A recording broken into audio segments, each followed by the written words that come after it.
Shalom, puji nama Tuhan. Kembali kita bertemu di dalam ibadah online minggu ini. Biar bersama-sama hari ini kita mau menikmati hadirat Tuhan. Bersama-sama kita mau meninggikan, menyembah Dia di dalam roh dan kebenaran. Kami bersyukur Tuhan buat semua kebaikan-Mu Tuhan. Engkau Tuhan yang selalu mengerti keberadaan kami Tuhan. Engkau yang rela berkorban buat setiap kami Tuhan. Terima kasih buat penebusan yang Engkau berikan buat setiap kami Tuhan.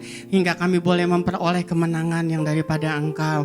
Biar hari ini Tuhan kami mau memuji Engkau Tuhan. Kami mau bersuka cita Tuhan atas kemenangan yang Tuhan berikan buat setiap kami.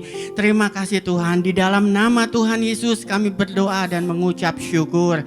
Haleluya. Amin. Puji nama Tuhan. Dia penebus kita semuanya. Haleluya.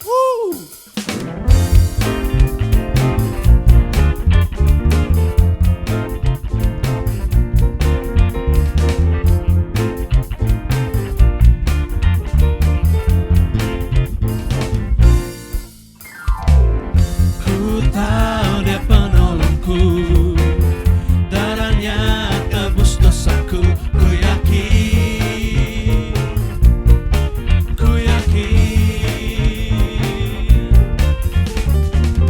Dia angkat deritaku, sembuhkan sakitku. Ku yakin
suci kau sahabat.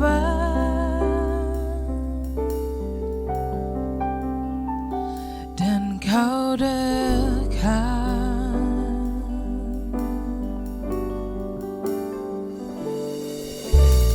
Bahkan seluruh pengabdianku tak bisa membalas kesetiaanmu, sungguh mulia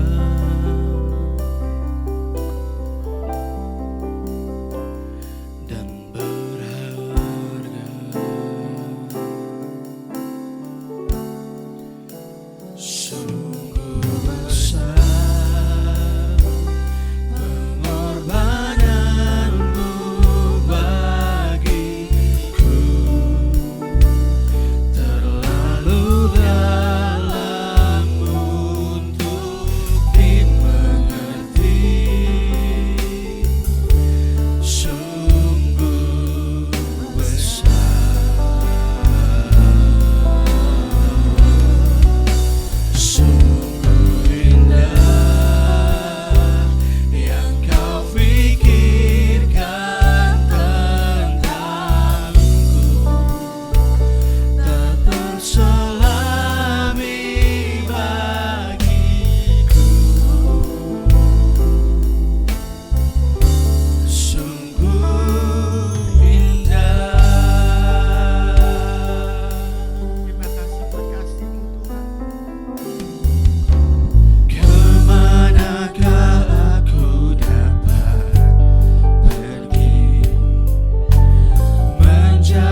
Allah Bapa kami dalam surga, kami bersyukur kembali kami mau mendengar firman Tuhan. Kiranya Roh-Mu memberi kami hikmat agar kami boleh mengerti untuk apa kami hidup dan bagaimana kami harus hidup. Agar kami boleh hidup layak di hadapan Tuhan, berkenan kepadamu, kami boleh hidup jadi berkat buat banyak orang. Tuhan berfirmanlah, pakai hamba-Mu untuk menyampaikan isi hati-Mu. Dalam nama Tuhan Yesus Kristus kami sudah berdoa dan bersyukur. Amin. Shalom saudaraku, hari ini kita akan belajar firman Tuhan dari kitab Daniel pasal yang ke-12 ayat 2 dan ayat 3 dan ayat 10. Kita akan sama-sama baca saudara-saudara. Daniel pasal 12 ayat 2 sampai 3. Dan banyak dari antara orang-orang yang telah tidur dalam debu tanah akan bangun, sebagian untuk mendapat hidup yang kekal, sebagian untuk mengalami kehinaan dan kengerian yang kekal. Dan orang-orang bijaksana akan bercahaya seperti cahaya cakrawala, dan yang telah menuntun banyak orang kepada kebenaran seperti bintang-bintang, tetap untuk selama-lamanya. Ayat 10. Banyak orang akan disucikan dan dimurnikan dan diuji, tetapi orang-orang fasik akan berlaku fasik. Tidak seorang pun dari orang fasik itu akan memahaminya, tetapi orang-orang bijaksana akan memahaminya. Saudara-saudaraku, kitab Daniel pasal 12 adalah nubuatan tentang akhir zaman. Tuhan Allah mengutus malaikat Mikael untuk menjelaskan kepada Daniel apa yang akan terjadi. Saat itu malaikat Mikael membela umat Allah, dan ada kesusahan besar saat itu. Namun di tengah kesusahan itu ada janji Tuhan yang luar biasa. Dikatakan tadi bahwa orang-orang yang tidur dalam debu tanah akan bangkit. Akan terjadi kebangkitan. Lalu akan ada dua arah kekal, saudara-saudara. Ada orang yang bangkit menerima hidup kekal. Ada orang yang bangkit untuk menerima kehinaan kekal. Nah saudara-saudara, dikatakan orang-orang bijaksana akan memahaminya. Orang yang tidak bijaksana tidak bisa memahaminya. Karena itu penting bagi saudara dan saya yang hidup di akhir zaman ini untuk menjadi orang-orang yang bijaksana. Orang-orang yang memahami apa yang Tuhan sedang kerjakan dalam hidup ini. Saudara-saudara, hari ini saya mau menyampaikan suatu kebenaran. Saya kasih judul pemberitaan firman Tuhan ini, menjadi orang bijaksana. Yang pertama, bagaimana jadi orang bijaksana? Saudara saya percaya kepada Kristus dan kepada kebangkitannya. Dan akan terjadi kebangkitan tubuh orang-orang. Dikatakan tadi bahwa orang-orang tidur akan bangun. Nah, ini akan terjadi saudara-saudara. Orang bisa percaya, tidak percaya, tapi itu akan terjadi. Bahwa semua orang akan dibangkitkan. Dikatakan ada orang yang tidur di debu tanah akan dibangkitkan. Ini bicara soal kematian, ternyata bukan akhir segalanya. Kematian itu akan ada kebangkitan. Kebangkitan fisik akan terjadi, baik orang yang percaya kepada Yesus Kristus maupun orang yang tidak percaya kepada Yesus Kristus.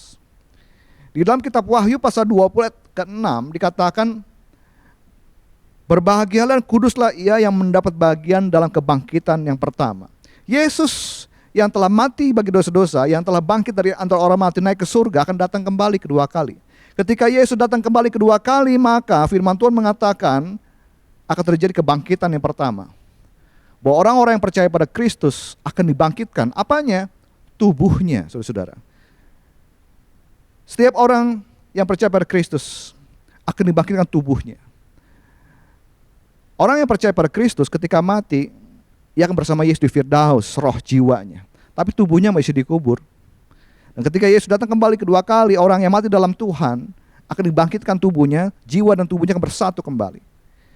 Dan ia akan menerima hidup yang kekal, menerima kemuliaan, dikasih tubuh kemuliaan, tubuh kebangkitan, dan ia hidup bersama-sama dengan Allah selama-lamanya. Saudara, hidup kekal adalah bagian bagi mereka yang beriman kepada Kristus. Mereka yang bersekutu dengan Tuhan Allah. Ini tujuan jiwa yang tertinggi. Pada akhirnya kita akan bersama Allah selama-lamanya. Namun, selain destinasi hidup kekal, ada juga orang yang dibangkitkan di kebangkitan kedua. Kalau saudara baca dalam kitab Wahyu, ada kebangkitan pertama, kemudian ada kerajaan 1000 tahun, di akhir kerajaan 1000 tahun ada kebangkitan kedua. Orang-orang akan dibangkitkan dan mereka itu adalah orang-orang yang menolak Allah, dan akhirnya mereka, kalau nama mereka tidak dalam kitab kehidupan, mereka akan dipisahkan dari Tuhan Allah, dan mereka mengalami kehinaan kekal, mengalami kesengsaraan. Karena itu, orang yang bijaksana adalah orang yang memiliki juru selamat. Yesus Kristus sudah selesaikan karya penyelamatan. Dia telah mati dan bangkit naik surga, sediain tempat untuk orang yang percaya. Kalau saudara saya mau jadi orang yang bijaksana adalah terimalah karya keselamatan yang Allah sudah berikan. Tapi banyak orang tidak mau menerima kenyataan itu, kebenaran itu. Mereka berusaha dengan kekuatan sendiri untuk bisa ke surga, untuk bisa ketemu Allah. Padahal Allah sudah memberikan jalan supaya saudara saya bisa kembali kepada Allah, memiliki hidup kekal, yaitu lewat Kristus yang telah menyelamatkan kita semua. Orang yang percaya pada Kristus akan memiliki terang hidup, dan Kristus adalah terang hidup. Orang yang bijaksana akan menerima Kristus dan percaya akan mengalami kebangkitan seperti Kristus sudah dibangkitkan, dia pun dibangkitkan, saudara-saudara, untuk menerima hidup kekal. Yang kedua, kita belajar di kitab Daniel ini adalah gejala hikmat yang sejati. Dikatakan adalah ada orang-orang yang bijaksana akan memahami kebenaran. Orang bijaksana ini bukanlah soal kepintaran intelektual, kecerdasan duniawi, tapi orang yang bijaksana adalah orang yang mengenal Allah dan mengenal jalan-jalan Allah. Orang yang hidup sesuai kebenaran firman Allah. Bahkan menuntun orang lain pada kebenaran dan hidup dalam kemurnian. Karena itu saudara-saudara, lebih dari segalanya, kita harus berdoa selain mengejar kecerdasan intelektual, ada kecerdasan rohani yang kita harus miliki. Minta hikmat, saudara-saudara. Bila engkau kekurangan hikmat, dikatakan oleh firman Tuhan, mintalah kepada Bapa di surga, maka Bapa akan memberikan engkau hikmat. Dalam hidup ini saudaraku, saudara saya perlu hikmat yang dari Allah. Hikmat artinya kita mengenal Allah dan mengerti jalan-jalan Allah, memahami Allah. Apa kehendak Allah dalam hidup ini? Orang bijaksana adalah orang yang memiliki hikmat yang sejati dari Allah.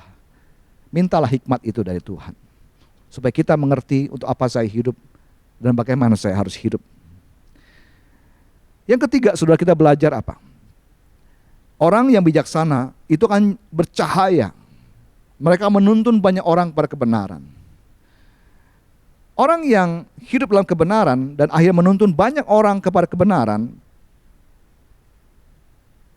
Dan Yesus berkata, kaulah jalan kebenaran hidup. Maka orang itu akan bercahaya seperti bintang-bintang. Orang yang menuntun banyak orang kepada kebenaran, ini bukan hanya untuk diri sendiri, tapi hidupnya jadi berkat untuk banyak orang. Untuk bercahaya menjadi seperti bintang-bintang, saudara dan saya, setelah mengenal kebenaran itu, kita juga perlu menceritakan kebenaran itu pada orang lain, bersaksi kepada orang lain tentang siapakah Yesus Kristus, apakah kebenaran itu. Setiap kata kesaksian kita bagi kepada keluarga kita, tetangga kita, itu adalah investasi kekal. Ketika mereka percaya pada Kristus, kita bisa bawa mereka sebagai persembahan kepada Tuhan. Dan itulah investasi kekal, saudara-saudara. Karena semua yang lain kita kumpulkan akan habis di bumi ini. Yang kekal hanya jiwa-jiwa kita bawa kepada Tuhan. Bila kita membawa jiwa-jiwa, kemudian kita muridkan mereka, kita didik mereka, kita ajar mereka, kita bimbing mereka, itu adalah mereka nanti akan mengenal Kristus dan mereka akan bercahaya dan hidup. Orang-orang menuntun kepada orang lain kepada kebenaran juga akan bercahaya seperti bintang-bintang. Mari saudara-saudaraku, ambil kesempatan di mana kita masih hidup ini, doakan keluarga kita yang belum percaya Kristus, doakan tetangga kita, kenalan kita, agar mereka pun bisa mengenal kebenaran. Dan akhirnya kita akan bersuka cita nanti ketika Kristus datang kembali, kita dikasih upah. Orang-orang yang menuntun banyak orang kepada kebenaran akan bercahaya seperti bintang-bintang. Yang terakhir, yang keempat, saudara-saudaraku, kita belajar dari kitab Daniel. jalani pemurnian dengan iman. Akan terjadi yang namanya proses pemurnian. Setelah orang percaya pada Kristus, dia disucikan, dia dibersihkan dari dosa. Dia akan dimurnikan dan diuji oleh Tuhan. Nah, kata uji sini saudaraku seperti emas yang dibakar oleh api sehingga yang bukan emas itu kan keluar. Hanya emas murni yang tertinggal. Demikian juga iman saudara dan saya akan diuji oleh Allah. Dan ujian iman inilah yang akan membuat saudara dan saya makin berkualitas di hadapan Allah. Saudara-saudara, pemurnian bukanlah hukuman, tapi adalah proses kasih Allah di mana kita dibersihkan, dimurnikan supaya kita makin berkualitas di hadapan Allah. Tuhan akan izinkan berbagai pencobaan dalam hidup ini, berupa situasi yang tidak mengenakan. Saudara saya harus belajar berespon benar terhadap itu, tetap bersyukur. Ketika Tuhan izinkan ada orang-orang yang mengiritasi hidupmu, yang melukai hatimu, menyakiti engkau, kita dikasih kesempatan oleh Tuhan untuk berespon seperti Kristus mengampuni atau membalas kejahatan dengan kejahatan. Firman Tuhan mengatakan balaslah kejahatan kebaikan. Kita harus berespon benar, menjalani apapun yang Tuhan izinkan terjadi dengan iman, percaya kepada Allah. Jalani proses pemurnian dari Tuhan, saudaraku. Setiap kita, anak-anak Allah, akan dimurnikan oleh Allah, akan diuji oleh Allah. Mari kita berespon benar, sekalipun situasi tidak benar, berespon benar sekalipun orang lain tidak benar. Dengan demikian kita akan bercahaya seperti bintang-bintang. Saudara saya menjadi orang yang bijaksana. Orang fasik tidak akan memahami hal-hal ini, saudaraku.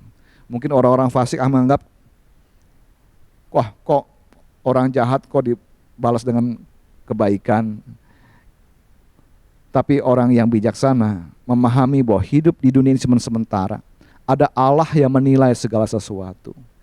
Mari saudaraku, kita belajar untuk mempercayai Allah bahwa Allah tahu segala apa yang terjadi. Allah menilai segala-segalanya. Mari kita belajar menjadi orang-orang bijaksana. Cari Allah dengan sungguh-sungguh, tunduk pada firman Tuhan. Jadi dari kitab Daniel pasal 12 ini kita belajar, saudara-saudara. Ada 4 yang bisa kita lakukan supaya kita jadi orang bijaksana. Yang pertama adalah percaya kepada kebangkitan. Percaya pada Kristus dan kebangkitan. Jangan biarkan kematian menjadi hal-hal menakutkan karena Kristus sudah bangkit dan menang. Biarlah kita percaya bahwa keselamatan adalah kepastian bagi orang yang percaya. Dan suatu hari ketika Kristus datang, semua orang yang mati dalam Tuhan akan dibangkitkan, mengenakan tubuh kebangkitan. Kita akan hidup bersamanya selamanya. Yang kedua adalah kita belajar jadi orang bijaksana, kejar hikmat sejati, saudaraku. Jangan mengejar gelar atau prestasi duniawi, tapi jadilah orang yang cerdas di mata Allah, minta hikmat kepada Allah, supaya kita bisa ngerti bagaimana kita harus hidup di hadapan Tuhan. Yang ketiga, kita belajar jadilah cahaya dengan menuntun banyak orang kepada kebenaran, jadi saksi Kristus. Menuntun orang, mengajar orang, membimbing orang kepada kebenaran. Maka engkau akan bercahaya seperti bintang-bintang di tengah kegelapan dunia ini. Yang keempat, kita belajar jalani pemurnian dengan iman. Di tengah kesulitan tetap percaya kepada Allah, bertekun, karena kemuliaan akan menanti, akan dialami oleh setiap orang yang bertekun dalam iman, orang yang menang. Saudara-saudara, biarlah kebenaran firman Tuhan ini menguatkan kita semua, bahwa hidup kita tidak sia-sia. Semua yang kita jalani dengan iman, Tuhan perhitungkan. Dan biarlah kita semua boleh keluar menjadi orang-orang yang bijaksana. Dan kita semua bisa berbahagia dalam kekekalan. Saya akhiri saudaraku dengan beberapa ayat dalam Wahyu pasal 22 ayat 11 sampai 13. Ini adalah perkataan Tuhan Yesus. Tuhan Yesus berkata demikian. Barang siapa yang berbuat jahat, biarlah ia terus berbuat jahat. Barang siapa yang cemar, biarlah ia terus cemar. Dan barang siapa yang benar, biarlah ia terus berbuat kebenaran. Barang siapa yang kudus, biarlah ia terus menguduskan dirinya. Sesungguhnya aku datang segera dan aku membawa upahku untuk membalaskan kepada setiap orang menurut perbuatannya. Aku adalah Alfa dan Omega, yang pertama dan yang terkemudian, yang awal dan yang akhir. Tuhan Yesus Kristus adalah yang awal dan yang akhir. Dia yang mengawali kehidupan, dia juga tujuan akhir kehidupan. Mari kita hidup di hadapan Tuhan. Coram Deo. Hidup di hadapan wajah Tuhan dengan sungguh-sungguh. Karena dia menilai setiap kehidupan kita. Dia akan membalaskan setiap orang setimpal dengan perbuatannya. Baiklah kita yang sudah mengenal kebenaran, terus berbuat benar. Kita yang punya pengharapan di dalam Kristus, kita juga menyucikan diri kita sama seperti dia adalah suci. Kiranya Tuhan menolong kita. Mari kita berdoa. Ya Bapa di surga, terima kasih kebenaran firman-Mu. Hari ini kembali kami diingatkan oleh firman-Mu lewat Daniel dan juga wahyu yang diterima oleh Rasul Yohanes tentang bagaimana kami harus hidup di akhir zaman ini. Tolonglah kami ya Tuhan, anak-anak-Mu, supaya kami boleh menjadi orang-orang yang bijaksana, yang boleh percaya pada Kristus dan bertekun dalam iman kepada Kristus. Dan kiranya Bapa, Engkau memberikan hikmat setiap kami supaya kami boleh mengerti untuk apa kami hidup di dunia ini dan bagaimana kami harus hidup di hadapan-Mu ya Allah. Dan biarlah kami juga Tuhan, Kau beri anugerah supaya kami boleh menjadi cahaya, menuntun banyak orang kepada kebenaran, kepada Kristus. Dan biarlah setiap kami juga diberikan anugerah supaya kami boleh bertekun dalam pemurnian, proses pemurnian iman yang Tuhan izinkan terjadi dalam kehidupan setiap kami. Kami boleh berespon benar ketika Tuhan izinkan ada orang-orang sulit, situasi yang sulit yang Tuhan izinkan terjadi, kami boleh berespon benar sebagaimana Kristus telah mengajar kami. Kami boleh berpikir seperti Kristus berpikir, berkata seperti Kristus berkata, bertindak seperti Kristus bertindak. Kiranya Tuhan memberikan hikmat buat setiap kami. Tuhan berkati anak-anak-Mu, jemaat-Mu ya Allah, ketika kami melakukan firman-Mu.